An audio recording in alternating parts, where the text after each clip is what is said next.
Hello friends, welcome to our channel. Today நம்ம சேனல்ல வேலுநாச்சியார் பற்றி பார்க்கலாம். இது நமக்கு TNPSC நியூ சிலபஸ் ஜெனரல் தமிழ்ல அழகு 7ல நமக்கு கொடுத்திருக்காங்க. 6th to 12th வரைக்கும் புக்ல என்னென்ன கண்டென்ட் கொடுத்திருக்காங்க, அவுட் சோர்ஸ்ல என்ன கண்டென்ட் இருக்கு, plus previous year question paper எல்லாமே நம்ம பார்க்கலாம். 6th நியூ புக் டேம் 3ல பேஜ் நம்பர் 9ல நமக்கு வேலுநாச்சியார் பற்றிய ஒரு இயல் கொடுத்திருக்காங்க. நுழையும் முன் என்ன கொடுத்திருக்காங்கன்னு பார்க்கலாம். ஆங்கிலேயர்கள் முதலாக இந்தியாவிற்கு வணிகம் செய்ய தான் வந்தாங்க.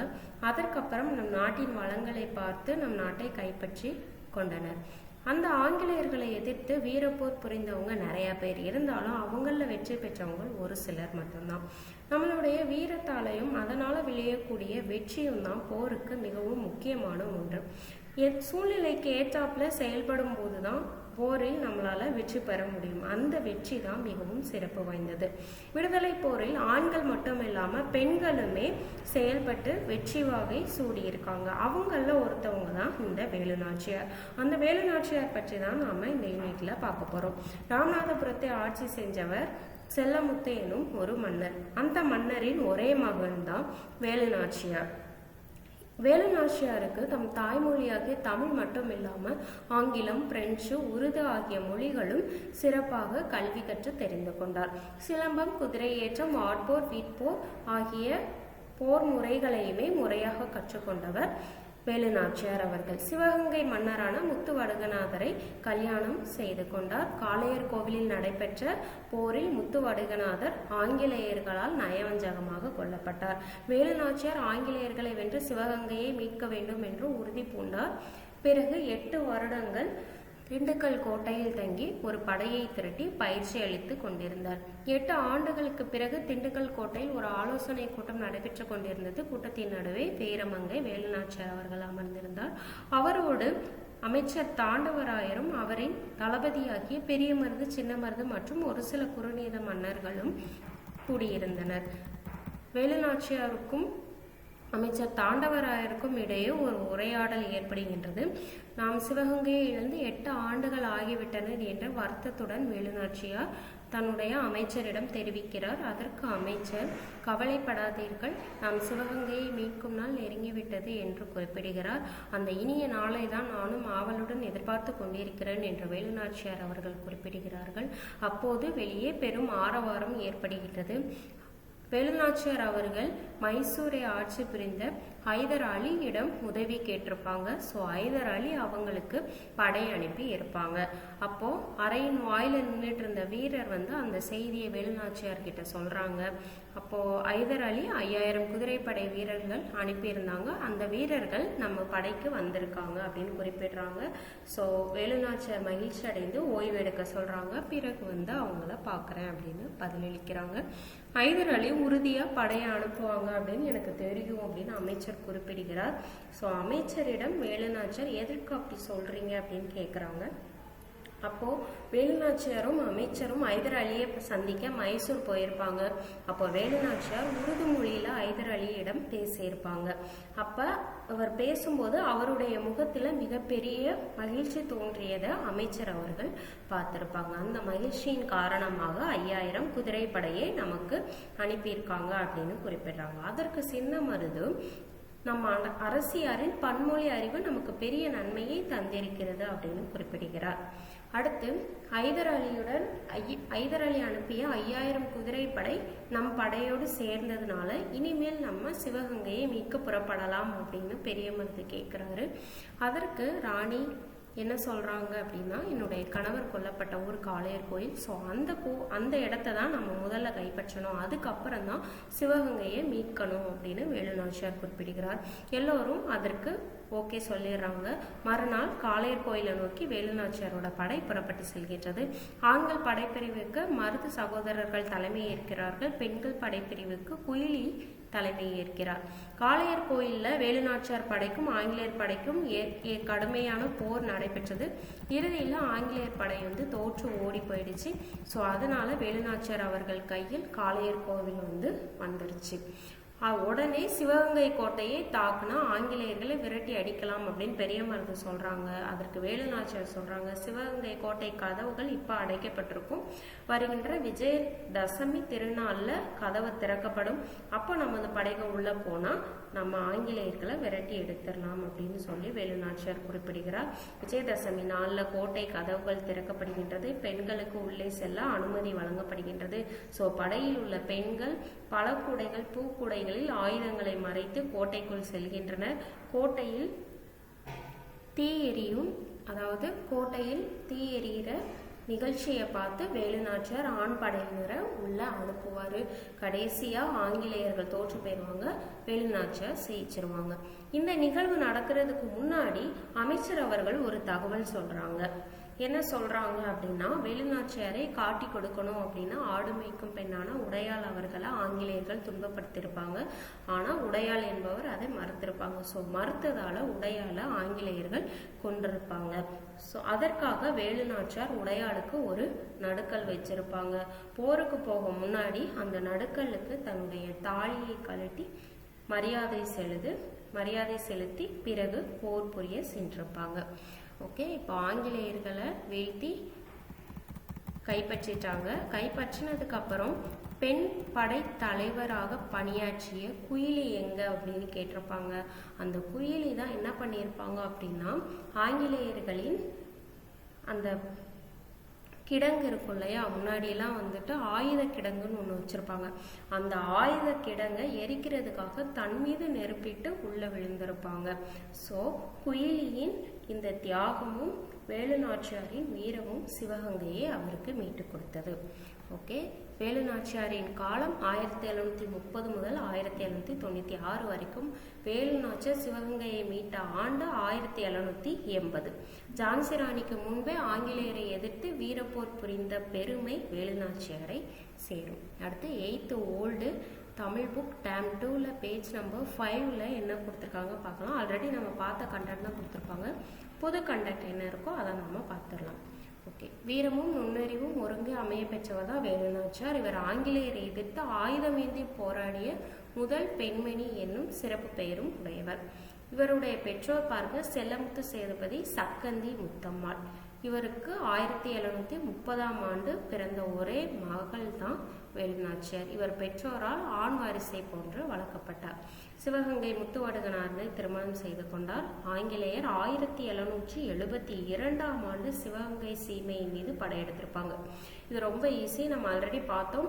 1780ஆம் ஆண்டு சிவகங்கையை ராணி மீட்டிருப்பாங்க அப்படின்னு பார்த்தோம் இல்லையா. அப்போ 8 ஆண்டுகள் அவங்க திருச்சிராப்பள்ளியில இருந்திருப்பாங்க. திண்டுக்கல் கோட்டையில 8 ஆண்டுகள் இருந்திருப்பாங்க. நம்ம ஆல்ரெடி போன இதில் பார்த்தோம். திண்டுக்கல் கோட்டையில 8 ஆண்டுகள் இருந்திருப்பாங்க. 8 ஆண்டுகளுக்கு பிறகு மீண்டும் சிவகங்கையை கைப்பற்ற வருவாங்க. ஸோ ஆங்கிலேயர்கள் சிவகங்கை சீமை மீது படையெடுத்த ஆண்டு 1772. ஈஸியாக ஞாபகம் வச்சுக்கலாம். அடுத்து இதில் எக்ஸ்ட்ரா பாயிண்ட்டு எதுவுமே இல்லை. இது ஆல்ரெடி நம்ம பார்த்த கண்டென்ட் தான் கொடுத்துருக்காங்க. நீங்கள் ஒரு தடவை ரீட் பண்ணிக்கோங்க. நெக்ஸ்ட் அவுட் சோர்ஸில் என்ன கொடுத்துருக்காங்கன்னு பார்க்கலாம். பேஜ் நம்பர் 347 ஸ்டார்ட் ஆகுது. நான் இந்த மெட்டீரியல் உங்களுக்கு டிஸ்கிரிப்ஷன் லிங்க்கில் கொடுத்துருவேன், செக் பண்ணி பார்த்துக்கோங்க. வேலுநாச்சியார் வாழ்நாள் காலம் 1730 1796 வரைக்கும். இவருடைய இளமை பருவத்தில் என்னென்ன நடந்திருக்குன்னு பார்க்கலாம். ஆல்ரெடி நம்ம பார்த்தது தான். 1730 ராமநாதபுரத்தை ஆட்சி செஞ்ச மன்னரான செல்லமுத்து விஜய ரகுநாத சேதுபதிக்கும் சக்கந்தி முத்தம்மாளுக்கும் பிறந்தவர் தான் வேலுநாச்சியார். இவர் ஆள் வாரிசு போலவே வளர்க்கப்பட்டால் ஆயுத பரிசு பெற்றார். பல மொழிகளும் கற்றுக்கொண்டார். 1746 சிவகங்கை சீமை மன்னர் முத்துவடுகநாத தேவருக்கு மனைவியானார். வேலுநாச்சியார் கற்றிருந்த மொழிகள் தமிழ், ஆங்கிலம், பிரெஞ்சு, உருது. அடுத்து இவருடைய சிறப்புகள் பார்க்கலாம். காளையார் கோயிலில் நடைபெற்ற போரில் முத்துவடுகநாதர் ஆங்கிலேயர் படையுடன் போரிட்டு வீர மரணம் அடைஞ்சார். ஸோ அதனால வேலுநாச்சியார் தனது 50வது வயதில் தன் கணவரை படுகொலை செய்த ஜோசப் ஸ்மித்தையும் தளபதி பான் ஜோரையும் தோற்கடித்து எடுத்த சபதத்தை நிறைவேற்றி சிவகங்கையின் அரசியாக வெற்றி வாகை சூடினார். திண்டுக்கல் கோட்டையில் தங்கி ஒரு படையை திரட்டி பயிற்சி அளித்தார். வேலுநாச்சியார். 1780ஆம் ஆண்டு ஐப்பசி திங்கள் 5ஆம் நாள் வேலுநாச்சியார் தலைமையில் பெரும்படை திண்டுக்கல்லிலிருந்து சிவகங்கை நோக்கி புறப்பட்டது. கடும் போர் புரிந்து காளையர் கோயிலை மீட்டது. ஆண்கள் படைப்பிரிவுக்கு மருது சகோதரர்கள் தலைமை ஏற்றனர். பெண்கள் படைப்பிரிவுக்கு குயிலி தலைமையேற்றனர். சிவகங்கை கோட்டை மீது பறந்த ஆங்கிலேயர் கொடியானது இறக்கப்பட்டது. வேலுநாச்சியாரின் அம்மன் கொடி ஏற்றப்பட்டது. அனுமன் கொடி. வேலுநாச்சியார் அமைச்சர் தாண்டவராயர், தளபதிகள் பெரிய மருது, சின்ன மருது. வேலுநாச்சியாரை காட்டி கொடுக்க மறுத்ததால் கொல்லப்பட்ட பெண் பெயர் உடையாள். குயிலி தம் உடல் மீது தீ வைத்துக் கொண்டு சிவகங்கை கோட்டை ஆயுத கிடங்கில் குதித்தார். தாம் உயிர் இழந்து நாட்டை மீட்டுக் கொடுத்தார் குயிலி. சான்சி ராணிக்கு முன்பே ஆங்கிலேயரை எதிர்த்து வீரப்போர் புரிந்தவர் நம் வீரமங்கை வேலுநாச்சியார். அருங்காட்சியகத்தில் அவங்களுக்கு என்னென்ன செஞ்சுருக்காங்கன்னு பார்க்கலாம். வேலுநாச்சியார் பயன்படுத்திய ஈட்டி, வாள் முதலான பல பொருட்கள் சிவகங்கையில் அருங்காட்சியகத்தில் வைத்து பாதுகாக்கப்படுகின்றன. சிவகங்கை மாவட்டம் சூரக்குளம் கிராமத்தில் 60 லட்சம் ரூபாய் மதிப்பீட்டில் கட்டப்பட்டுள்ள வீரமங்கை வேலுநாச்சியார் நினைவு மண்டபம் தமிழ்நாடு முதலமைச்சர் செல்வி ஜெய் ஜெயலலிதா அவர்களால் 18 ஜூலை 2014ஆம் ஆண்டு தலைமைச் செயலகத்தில் காணொலி காட்சி மூலம் திறந்து வைக்கப்பட்டது. ராணி வேலுநாச்சியார் நினைவு தபால் தலை இந்திய அரசால் 31 டிசம்பர் 2008 அன்று வெளியிடப்பட்டது. அவருடைய இறுதி நாட்கள் பெரும் போராட்டங்களை நடத்தி நாட்டை மீட்ட வேலுநாச்சியார் டிசம்பர் 25, 1796ஆம் ஆண்டு மரணம் அடைந்தார். சிவகங்கை சீமை வாரிசுகள் 1728 முதல் 1749 வரை முத்து விஜய ரகுநாத உ சசிவர்ண தேவர். 1741 1772 சசிவர்ண விஜய ரகுநாத முத்து வடுகநாத பெரிய உடைய தேவர். 1780 முதல் 1790 வரை வீரமங்கை வேலுநாச்சியார் முத்து வடுகநாத பெரிய உடையார் தேவர். இவங்க தான் ஆட்சி செஞ்சிருப்பாங்க. அடுத்து 1790 93 வரைக்கும் வெள்ளச்சி நாச்சியார், இவர் தான் வேலுநாச்சியார் அவர்களின் மகள். அடுத்து 1793 1801 வரைக்கும் வேங்கை பெரிய உடையன தேவர், வேங்கை பெரிய உடையன தேவர் வெள்ளச்சி நாச்சியார் கணவர். அடுத்து 1801 1829 வரைக்கும் கௌரி வல்லப உடையன தேவர் மன்னர், முத்து வடுகநாத பெரிய உடையன தேவரின் உடன் பங்காளி, ராணு வேலு நாச்சியாரின் தத்து மைந்தன். அவங்க தான் 1801 29 வரைக்கும் பணியாற்றி இருப்பாங்க. அடுத்து 29 31 வரைக்கும் உ முத்து வடுகநாத தேவர் பொறுப்பேற்றிருப்பார். 31 41 வரைக்கும் மு போத குருசாமி தேவர் ஆட்சி செஞ்சிருப்பாங்க. 41 48 வரைக்கும் உடையன தேவர். 48 63 வரைக்கும் போத குருசாமி தேவர். 63 1877 வரைக்கும் ராணி காதம நாச்சியார் போத குருசாமி. அடுத்து 1877ஆம் ஆண்டு முத்து வடுகநாதர் பொறுப்பேற்றிருப்பார். 1878 1883 வரைக்கும் துரைசிங்கராஜா பொறுப்பேற்றிருப்பார். 83 1898 வரைக்கும் உடையனராஜா. 1892ஆம் ஆண்டு ஜமீன்தார் முறை ஒழிக்கப்பட்டு பிரிட்டிஷ் கலெக்டர் நியமிக்கப்பட்டாங்க. அது யார் அப்படின்னா JF பிரையண்ட். இவர் தான் முதல் கலெக்டராக நியமிக்கப்பட்டார். 1910ஆம் ஆண்டு ராமநாதபுரம், மதுரை, திருநெல்வேலியின் சில பகுதிகள் கொண்டு உருவாக்கப்பட்டது. சுதந்திரத்திற்கு பின் 1985ஆம் ஆண்டு மார்ச் 15ஆம் தேதி ராமநாதபுரம் 3 பகுதிகளாக பிரிக்கப்பட்டது. ஜஸ்ட் ரீட் அவுட் பண்ணிக்கோங்க, நமக்கு ரொம்ப இம்பார்ட்டன்ட் கிடையாது. அடுத்து கொஸ்டின்ஸ் பார்க்கலாம். எந்த இடத்தில் நடைபெற்ற போரில் முத்து வடுகநாதர் ஆங்கில படையுடன் போரிட்டு வீரமரணம் அடைந்தார்? ஆப்ஷன் பி காளையார் கோயில். வேலுநாச்சியார் ஆங்கிலேயரை வென்று சிவகங்கையை மீட்க டேஸ் என்ற இடத்தில் தங்கி ஒரு படையை திரட்டி பயிற்சி அளித்தார். திண்டுக்கல் கோட்டை. Option D. வேலுநாச்சியாரிடம் அமைச்சராக பணிபுரிந்தவர் யார்? Option C Thandavarayar. வேலுநாச்சியாருக்கு சிவகங்கையை மீட்க 5000 குதிரை படைகளை அனுப்பியவர் யார்? அவர் எந்த பகுதியை சேர்ந்தவர்? மைசூர் பகுதியை சேர்ந்த ஐதர் அலி. Option C. நம் அரசியலின் பன்மொழி அறிவு நமக்கு பெரிய நன்மையை தந்திருக்கிறது என்று வேலுநாச்சியாரை புகழ்ந்து கூறியவர் யார்? சின்ன மருது. Option B. அடுத்து நமது வீரர்களுடன் ஐதர் அலியின் 5000 குதிரைப்படை வீரர்களும் சேர்ந்து விட்டதாகவும், ஆகவே நாளை சிவகங்கையை மீட்க புறப்படலாம் அல்லவா என்று கூறியவர் யார்? பெரிய மருது. Option B. வேலுநாச்சியாரின் படையானது முதலில் எந்த பகுதியினை முற்றுகையிட திட்டமிட்டது? Kalayar Koil. So option C. நாம் இப்போதே சிவகங்கை கோட்டையை தாக்கினால் ஆங்கிலேயரை விரட்டியடித்து விடலாம் என்று வேலுநாச்சியாரிடம் கூறியவர் யார்? பெரிய மருது. Option B. சிவகங்கை கோட்டை கதவுகள் எந்த திருநாளில் திறக்கப்படும்? விஜயதசமி திருநாளில். So option A. வேலுநாச்சியாரின் ஆண்கள் படைப்பிரிவுக்கு மருது சகோதரர்கள் தலைமை தாங்கினார்கள். பெண்கள் படைப்பிரிவுக்கு குயிலி தலைமையேற்றார். So option B. விஜயதசமி நாளில் சிவகங்கை கோட்டைக்குள் செல்ல யாருக்கு மட்டும் அனுமதி உள்ளது? பெண்களுக்கு மட்டும் அனுமதி உள்ளது. So option C. வேலுநாச்சியாரை காட்டி கொடுக்க வேண்டும் என்று யாரை ஆங்கிலேயர்கள் வற்புறுத்தினார்கள்? இந்த செய்தியினை வேலுநாச்சியாரிடம் கூறியவர் யார்? அவருடைய அமைச்சர் கூடியிருப்பாங்க. யாரை காட்டி கொடுக்க சொல்லியிருப்பாங்க? அதாவது வேலுநாச்சியாரை காட்டி கொடுக்கணும்னு யாரை துன்புறுத்தி இருப்பாங்க அப்படின்னா உடையாளை துன்புறுத்தி இருப்பாங்க. இந்த செய்தியை வேலுநாச்சியாரிடம் தெரிவித்தவர் யார் அப்படின்னா அவருடைய அமைச்சர் தாண்டவராயன். So option C. வேலுநாச்சியாரை காட்டி கொடுக்காத உடையாளுக்கு வேலுநாச்சியார் செய்த சிறப்பு என்ன? அவருக்கு நடுக்கல் அமைத்தார். ஸோ ஆப்ஷன் சி தான் கரெக்டான ஆன்சர். உடையாளுக்காக நடப்பட்ட நடுக்கலுக்கு வேலுநாச்சியார் காணிக்கையாக அளித்த பரிசு எது? அவருடைய தாலி. So option C. ஆங்கிலேயரின் ஆயுத கிடங்கிற்கு தீ மூட்டியது யாருடைய செயல்? குயிலியின் செயல். So option C. வேலுநாச்சியார் வாழ்ந்த காலம் 1730 1796 டிசம்பர் 25 அன்று மரணம் அடைந்திருப்பார். வேலுநாச்சியார் சிவகங்கை எந்த ஆண்டு மீட்டெடுத்தார்? 1780. தவறாக கொடுத்துருக்காங்க.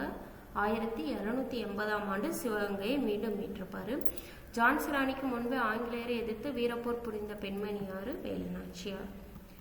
கீழே கொடுக்கப்பட்டுள்ளவைகளை கவனி. ராமநாதபுரத்தை ஆட்சி செய்த செல்லமுத்து மன்னரின் மகள் வேலுநாச்சியார். இது கரெக்டு.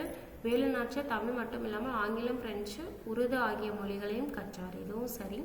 சிலம்பம், குதிரை ஏற்றம், வால்போர், வில் பயிற்சி ஆகியவற்றை முறையாக கற்றார். இதுவும் சரி. சிவகங்கை மன்னர் முத்து வடுகநாதரை திருமணம் செய்து கொண்டார். இதுவும் சரி. ஸோ அனைத்தும் சரி. கூற்று. ஹைதர் அலி முகத்தில் பெரிய மகிழ்ச்சி தோன்றியதை நான் கண்டேன் என்று தாண்டவராயர் கூறினார். கூற்று சரி. ஹைதர் அலியை சந்திக்க மைசூர் சென்ற போது வேலுநாச்சியார் ஹைதர் அலியுடன் உருது மொழியில் பேசினார். காரணமும் சரி. ஸோ கூற்றும் காரணமும் சரி. ஆப்ஷன் டி தான் கரெக்டான ஆன்சர். சிவகங்கையை மீட்கப்பட்டதன் முக்கிய காரணமாக கருதப்படுவது எது? எவை? என்னென்னு கேட்டிருக்காங்க. வேலுநாச்சியாரின் வீரம். இதுவும் சரி. மருது சகோதரிகளின் ஆற்றல் கரெக்டு. ஹைதர் அலியின் உதவி, குயிலின் தியாகம். இது எல்லாமே இருக்க போய் தான் சிவகங்கையை நம்மளால மீட்க முடிஞ்சிச்சு வேலுநாச்சியார் அவர்களால். அடுத்து விடை தேடும் வினாக்கள். வேலுநாச்சியார் யாருடைய மகள்? ராமநாதபுரத்தை ஆட்சி செஞ்ச செல்லமுத்து மன்னரின் மகள் தான் வேலுநாச்சியார். வேலுநாச்சியார் அறிந்த மொழிகள் தமிழ், ஆங்கிலம், பிரெஞ்சு, உருது. வேலுநாச்சியாரின் கணவர் சிவகங்கை மன்னரான முத்து வடுகநாதர். வேலுநாச்சியார் அறிந்த கலைகள் சிலம்பம், குதிரை ஏற்றம், வால் பயிற்சி, வில் பயிற்சி. முத்து வடுகநாதன் யாருடன் போரிட்டு வீரமரணம் அடைந்தார்? ஆங்கில படையுடன் மோதி காளையர் கோயில் நடைபெற்ற போரில் வீரமரணம் அடைந்தார். வேலுநாச்சியார் எங்கு தங்கி ஒரு படையை திரட்டி பயிற்சி அளித்தார்? திண்டுக்கல் கோட்டையில தங்கி. சிவகங்கை இழந்து எத்தனை ஆண்டுகள் ஆகிவிட்டது என்று வேலுநாச்சியார் கவலை கொண்டால் 8 ஆண்டுகள். வேலுநாச்சியாரின் தளபதிகள் யாரு? பெரிய மருது, சின்ன மருது. வேலுநாச்சியாரின் அமைச்சர் தாண்டவராயன். ஹைதர் அலியுடன் வேலுநாச்சியார் எந்த மொழியில் பேசினார்? உருது மொழியில் பேசினார். ஹைதர் அலியின் எத்தனை குதிரைப்படை வீரர்கள் வேலுநாச்சியாருக்கு உதவ மைசூரில் இருந்து வந்தது? 5000 குதிரைப்படை வீரர்கள். வேலுநாச்சியார் முதலில் எதை கைப்பற்ற போவதாக கூறினார்? காளையார் கோயில். ஆண்கள் படைப்பிரிவிற்கு தலைமை வகித்தவர் யார்? மருது சகோதரர்கள். பெண்கள் படைப்பிரிவுக்கு தலைமை வகித்தவர் குயிலி. காளையார் கோயில் நடைபெற்ற போரில் எந்த படை தோற்றது? ஆங்கிலேய படை தோற்றது. எந்த நாள் சிவகங்கை கோட்டை கதவுகள் திறக்கும் என்று வேலுநாச்சியார் கூறினார்? விஜயதசமி அன்று. யாருக்கு நடுக்கல் நடுமாறு வேலுநாச்சியார் கூறினார்? உடையாளுக்கு. வேலுநாச்சியாரை காட்டி கொடுக்குமாறு யாரை ஆங்கிலேயர்கள் வற்புறுத்தினார்கள்? உடையாள் என்ற பெண். உடையாளுடைய நடுக்கல்லுக்கு வேலுநாச்சியார் எதை காணிக்கையாக செலுத்தினார்? தமது தாலியை. வேலுநாச்சியார் காலம் 1730 முதல் 1796 வரை. வேலுநாச்சியார் சிவகங்கையை மீட்ட ஆண்டு 1780ஆம் ஆண்டு. ஜான்சி ராணிக்கு முன்பே ஆங்கிலேயர்களுக்கு போரிட்ட பெண் வேலுநாச்சியார். யார் ஆயுத கிடங்கில் உடலில் தீ வைத்து கொண்டு குதித்தது? குயிலி. இதோட நமக்கு இந்த யூனிட் முடிவு. நெக்ஸ்ட் டாபிக் நெக்ஸ்ட் வீடியோவில் பார்க்கலாம். தேங்க்யூ.